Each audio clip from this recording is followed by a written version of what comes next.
ये सैनिक है अपनी जायज़ मांगों के लिए आए हुए, जिनके 2 हाथ नहीं है, पैर नहीं है, वो 18,000 रुपये में गुजारा कर रहा है। जो सैनिक विधवाएं हैं वो 12,000 रुपये में गुजारा कर रहे हैं।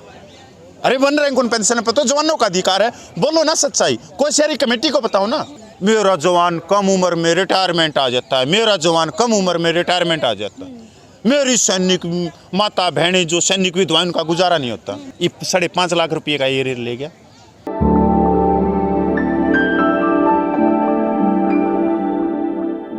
दर्शकों, इस वक्त भारत की राजधानी दिल्ली के जंतर मंतर पे मैं मौजूद हूँ और मेरे साथ आप कपिल फौजी जी को देख सकते हैं। जैसे कि आप जानते ही हैं कि हाल फिलहाल में कई देशों में ऐसा देखा गया है कि जहाँ पर सेना सड़क पे जब उतरी है, देश पूरा डगमगा चुका है, उथल पुथल हो चुकी है देश की राजनीति चाहे अर्थव्यवस्था। तो क्या भारत में भी कुछ ऐसे हो रहा है? नहीं मैडम, देखो सैनिक बड़ा ही कानून में बंधा हुआ, उस संविधान को मानने वाला, उसने हमेशा देश की रक्षा करी और पूर्व सैनिक होने के बाद में भी उसको समाज में गांव में फौजी बोला जाता है, फौजी साहब बोला जाता है और हमेशा हम कानून का सम्मान करते हैं। और आपने देखा होगा 42 दिन से हम कोई राजनीतिक बात ही नहीं करते। हमारी जो मांगे हैं वो जायज़ हैं, वो भारतीय सेना को शक्तिशाली बनाने की, यहाँ उथल पुथल के लिए है ही नहीं।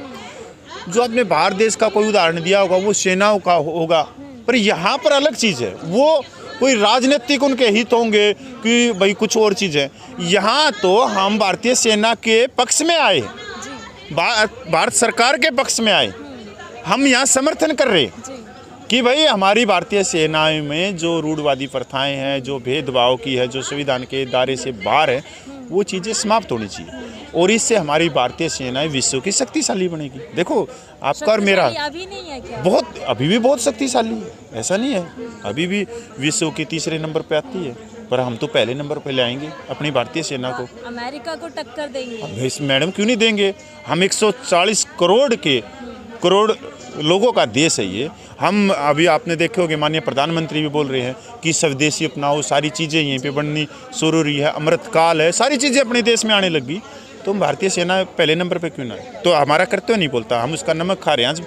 हमारे माथे पे लिखा है कि हम पूरे सैनिक हैं, तो हम अपनी पूरे सैनिक होने के नाते हम क्यों ना करें अपनी भारतीय सेना को विश्व की सबसे शक्तिशाली सेना। तो हमारे दूसरा सवाल मैं ये लेना चाहूँगी कि कपिल जी 42 दिन से लगातार आप धरने पे बैठे हैं, आप लोगों ने डायरेक्ट ज्ञापन सौंपे हैं जो भी प्रधानमंत्री कार्यालय, राष्ट्रपति कार्यालय, तो अभी 3 तारीख की कॉल में मीडिएटर डीसी को क्यों बनाया गया है? देखो मैडम, ये इसलिए बनाया गया है 3 अप्रैल को, जो जंतर मंतर के ऊपर अपने कश्मीर से लेके अंडमान तक, मणिपुर से लेके जैसलमेर तक सभी सैनिक आए, कभी कोई अलग अलग स्टेट से आए, सबकी सलाह मशवरा से एक संयुक्त मोर्चा का निर्माण हुआ कि भाई सरकार कहीं ये सोच रही हो कि जो जंतर मंतर पे 20 फरवरी को 50,000 फौजी आए कि उन्हीं की मांग हुई है, और जो जंतर मंतर पे 42 दिन से चल रहा है इसमें कभी 350 व्यक्ति आ जाते हैं, कभी 400 आ जाते हैं, कभी बस इन्हीं व्यक्तियों की ये मांग हो जाए जो,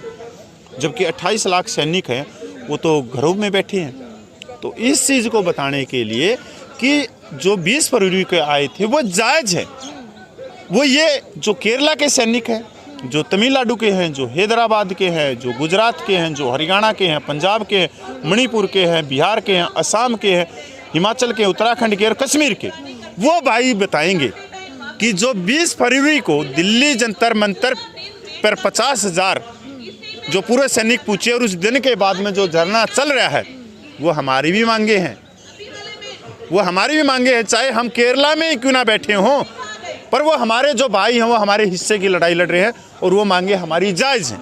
तो सरकार को एक मैसेज देने के लिए कि पूरे देश के जो सैनिक हैं वो एक है, और जब कोई बड़ी कॉल होगी, जब कोई मान लो हम तो माननीय प्रधानमंत्री का समय लेंगे किसी रैली के लिए कि माननीय प्रधानमंत्री आए हमारी रैली में रामलीला ग्राउंड में, क्यों नहीं, हमारे प्रधानमंत्री को भी तो पता लगना चाहिए ना कि हम भी 5 लाख कर सकते पूरे सैनिकों को इकट्ठा। ऐसा नहीं है कि वो 15 सितंबर 2013 को ही हुए थे, हम 10 लाख सैनिकों को इकट्ठा करने की सोच रहे। इसलिए हम इस देश का कोई कोना नहीं छोड़ रहे जहाँ तक आप हमारी आवाज़ नहीं हुई, और आवाज़ पहुँचाने वाले भी मैडम आप हो। जीडी बख्शी जी टीवी पैनलों पे बैठ के दहाड़ते हैं, काय का दर्द है मेरा? दहाड़ते हैं भारत पाकिस्तान, हाँ। भारत चाइना के मामले में। अभी उनकी क्या प्रतिक्रिया है इस मामले को मैं लेकर? क्या मेरे पास में अच्छी टिप्पणी ली आपने? दाड़ते कहाँ पे दाड़ते हैं? वो तो टीवी पे दाड़ते हैं जी, वहाँ। सेना के हक की बात। मैडम मैं तो क्या बताऊँ, ये बड़े विशेषज्ञ हैं, बहुत गुणी विशेषज्ञ हैं। कोई देखो यहाँ मूछ पर कर लेता, कोई यहाँ ऊपर से सकाप ऐसे बांध लेगा, कोई टाई लगा लेता है और ऐसे। ये एक कप चाय पीने के लिए नोएडा में ये स्टूडियो वहाँ घूमते रहते हैं रक्षा विशेषज्ञ बन के, और ये बुक लिखते हैं। बुक, वो बुक की कीमत पता है आप? कभी इनकी बुक देखना गूगल पे जाके, 2800 रुपये। 2800 रुपये। आम आदमी कहाँ से पढ़ लेगा इनकी बुक? बड़े चतुर किस्म के व्यक्ति हैं, बड़े चतुर किस्म के व्यक्ति हैं सैनिक समाज में। बुक लिखेंगे, 2 पेज वहाँ से झूठे उठा लिए, 4 वहाँ से उठा लिए, और रक्षा मंत्री के साथ खड़ा होकर इसका विमोचन करवा देंगे। आज भी ये मेरी बुक का रिलीज कर देंगे। अभी तीनों सेनाओं में लाइब्रेरी कितनी है? जो बुक की कीमत 2800 है, तीनों सेनाओं में कितनी लाइब्रेरी, वो सारी वहाँ चली जाएगी सब, और वो करोड़ों रुपये बैठ गए। तो किताबों के अंदर सेना के हित की बातें लिखते नहीं। होंगे ना? ये आपने जिसका नाम लिया, जिस जनरल का, वो तो नहीं, ये कह रहा था ना पहले खूब चिल्ला चिल्ला के, मेरा जवान कम उम्र में रिटायरमेंट आ जाता है, मेरा जवान कम उम्र में रिटायरमेंट आ जाता है, मेरी सैनिक माता बहनें जो सैनिक विधवाएं उनका गुजारा नहीं होता। ये क्या क्यों नहीं बोल रहे? ये 5.5 लाख रुपये का ये ले गया, 5.5 लाख का, है ना। एक वो पत्रकार को, अर्नम गोस्वामी को जेल में कर दिया बम्बई में, है ना। उस समय बुद्धिजीव बन के ये टोली पूरी की पूरी, लोकतंत्र खतरे में, लोकतंत्र खतरे में है, ये ठीक नहीं हुआ। माननीय राष्ट्रपति तक मार्च कर रही है भाई। अभी क्यों नहीं कर रही? ये सैनिक है, अपनी जायज़ मांगों के लिए आए हुए, जिनके 2 हाथ नहीं है, पैर नहीं है, वो 18,000 रुपये में गुजारा कर रहा है। जो सैनिक विधवाएं हैं वो 12,000 रुपये में गुजारा कर रहे हैं। अरे 1 रैंक 1 पेंशन पर तो जवानों का अधिकार है। बोलो ना सच्चाई, कोई शहरी कमेटी को बताओ ना, कि कोई शहरी कमेटी ने तो ये कहा है जो कम उम्र में रिटायरमेंट आएगा 1 रैंक 1 पेंशन उनकी है।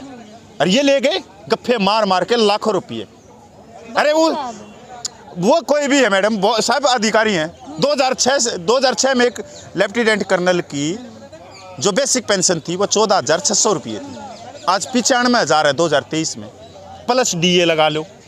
और अगर वो डिसेबिलिटी 100% है तो वो लगा लो मैडम, 2 लाख के करीब, 2 लाख वो होगी और 95,000 वो होगी, उसके ऊपर प्लस DA लगा लो। और सैनिक क्या ले रहा है? कुछ नहीं। अरे मैडम यहाँ पे पता है क्या, हमने देश की रक्षा करी है, 6 मीटर कपड़ा पहनना है, ये देश पे हमारा अधिकार है, संसाधनों पे हमारा अधिकार है, फिर हमारे साथ में भेदभाव क्यों? क्या हमारे लिए अलग है क्या कोई का? हमारे लिए बाबा अंबेडकर ने कोई संविधान में अलग कानून बनाया है? अरे आर्टिकल 14 भी तो वही कह रहा होगा, आर्टिकल 16 पेंशन इसमें वेतन में बढ़ते हैं, नौकरियों में भेदभाव के लिए कह रहा होगा, आर्टिकल 19 भी तो ये कह रहा है कि आप अपनी आवाज़ उठा सकते हो, आप धरना प्रदर्शन कर सकते हो, आप संगठन बना सकते हो। तो मैडम हम उसी के दायरे में, हम सिर्फ ये भेदभाव हुआ है, ये गलत है। आपने बहुत अच्छा प्रश्न पूछा है। सरहद के सिपाही कहा जाता है, और सरहद के सिपाही आज यहाँ पर धरना प्रदर्शन दे रहे हैं 40-41 दिन से, तब कोई भी इनको पूछने वाला नहीं है। प्रधानमंत्री जी की आंखें खुल जाए, जो कुंभकर्ण की नींद जो ले रहे हैं वो वहाँ पे ख़त्म हो जाए। धन्यवाद।